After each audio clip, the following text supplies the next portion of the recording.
Have you heard what the Australian government is about to change before 2026? Because if you're living, working, or even just staying long-term in Australia, these new tax residency rules could completely transform how much tax you pay, even if you've already left the country. That's right. Under the upcoming 2026 legislation, the definition of Australian tax resident is about to become much broader.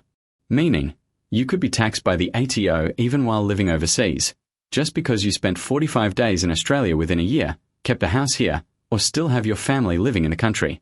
Sounds unbelievable, right? But it's real, and it's one of the biggest overhauls of Australia's residency law in decades. So if you're a digital nomad, an expat working abroad, or someone planning to retire overseas while keeping a home in Australia, this rule could suddenly make you liable for tens of thousands of dollars in taxes, even on money you earn outside the country. In this video, I'll break down exactly how these new tax tests work, why experts are calling them some of the strictest in the world, and what you can do right now to protect your income before it's too late. We'll also talk about how to legally avoid being classed as an Australian tax resident, and the steps many expats are already taking before 2026 hits. So don't click away, because if you're even thinking about moving overseas, this could be the most important video you watch this year. White right pointing backhand index if you want to stay ahead of these changes and keep more of your hard-earned money. Smash that like button right now, share this video with your fellow Aussies, and let's dive into the full story together. So let's start with what's really going on. For decades, Australia's tax residency rules have been confusing, outdated, and honestly, full of grey areas. People could live overseas for years, yet still be considered tax residents because they maintain ties with Australia. Maybe a property, maybe family, or even just a bank account. But in 2026, the government plans to replace that messy, subjective system with something far stricter, far more clear-cut, and for many people, far more dangerous financially. The new residency framework is based on what's being called the primary 45-day test. Sounds harmless, right? But here's what it really means. If you spend 45 days or more in Australia within a single financial year, that's just a month and a half, and you have a home here, or your family lives here, or you've maintained what the ATO calls significant connections, you can automatically be considered an Australian tax resident. And once you're classified as a resident, the consequences are huge. Australia taxes its residents on worldwide income. That means everything: your salary from overseas, your rental income from another country, your investments, even your foreign bank interest. If it's money, and you earn it anywhere on the planet, the Australian tax office could have the right to tax it. Now think about what that means for thousands of people: Filipinos, Indians, Brits, Americans, who've made Australia their base but still have businesses or properties overseas. Or for the countless Australians who've moved abroad, thinking they've escaped the ATO's reach. Under these new rules, many of them will still be on the hook for Australian taxes even while living somewhere else. Let's make it real. Imagine this. You're an Australian citizen who's been living in Thailand for 3 years. You sold your house in Sydney but still have family there, maybe your parents or your adult children. You come back for Christmas, stay for 7 weeks, and then head back to Bangkok. Under the current rules, you might not be classed as a resident. But under the 2026 framework, you probably will be. Why? Because you've stayed over 45 days, and you've still got strong ties, meaning your family. That's enough for the ATO to decide you're one of theirs, and your overseas income just became taxable in Australia. This isn't fear-mongering, it's literally how the proposed system is written. The goal, according to Treasury documents, is to make residency easier to determine, but the effect is that it sweeps more people into the tax net. And while the government says it's about simplifying compliance, the truth is, it's also about increasing revenue. Billions of dollars in revenue. Many experts are calling this a tax grab, plain and simple. International tax lawyers and accountants are warning that these new definitions could trap thousands of Australians abroad, especially retirees and digital nomads, who thought they had cleanly cut their tax ties. Now, if you're working abroad and paying taxes in another country, you might be thinking, okay, but there's a double tax treaty, right? Won't that protect me? And yes, in some cases it will. Australia does have agreements with certain countries to prevent double taxation. But here's the catch. Those treaties don't always cover every situation. They also don't stop the ATO from classifying you as a resident first, and then it's up to you to prove you shouldn't be taxed twice. It's a complicated, expensive, and stressful process that most people don't want to go through. And let's be honest, A lot of Australians abroad aren't perfectly compliant with their reporting.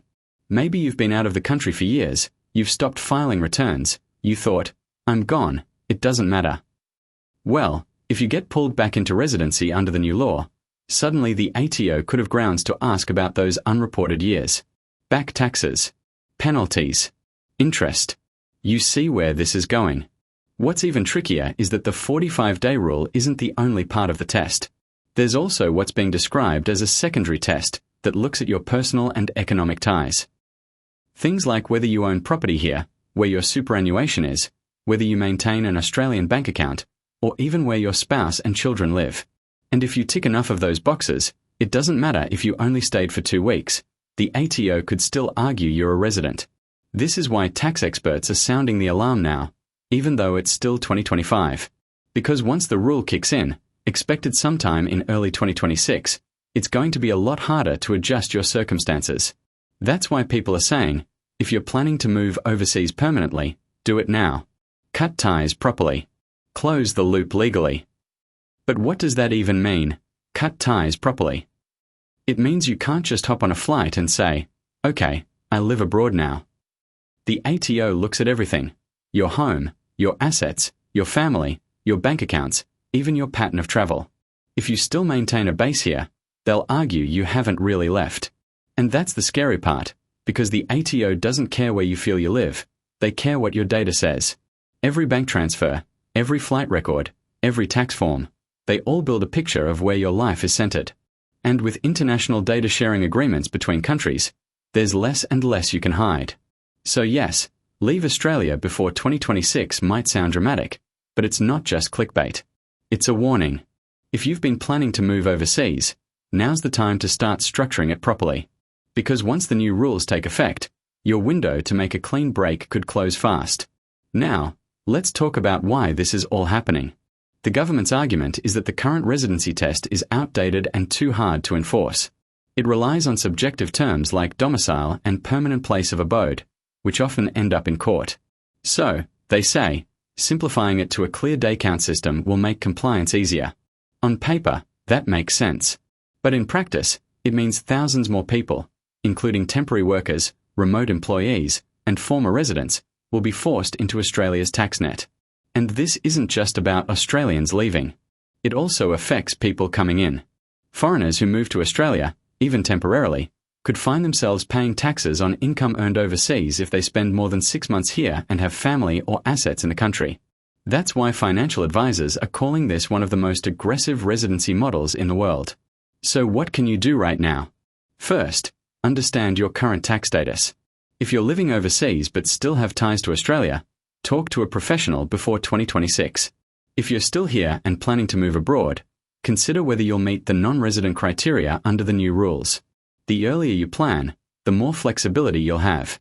Because remember, once these laws are in place, your intent won't matter. Only your data will. Your flight history. Your home ownership. Your family's location. Those will decide your fate. It's a quiet change, but it's one that could reshape how Australians think about money, mobility, and even citizenship. And it's already driving a conversation in expat communities. Some are calling it the soft lock-in, a way for the government to keep high-income earners tied to the Australian tax base even after they leave. So if you've ever dreamed of living overseas, retiring in Bali, working remotely in Singapore, or moving back to your home country, now is the time to pay attention. Because in less than a year, everything about how your tax could change. These rules might seem far away, but 2026 isn't that far off. It's coming fast, and if you wait until the last minute, it might already be too late. So stay with me until the end of this video, because I'm going to show you exactly what steps experts recommend before 2026 arrives. You don't want to wake up one day to find out that your overseas income, the money you thought was safe, suddenly belongs to the ATO. White right pointing backhand index, and before we continue, if this information helps you understand what's coming, hit that like button right now, so this video reaches more Australians and expats who need to know the truth before the deadline hits.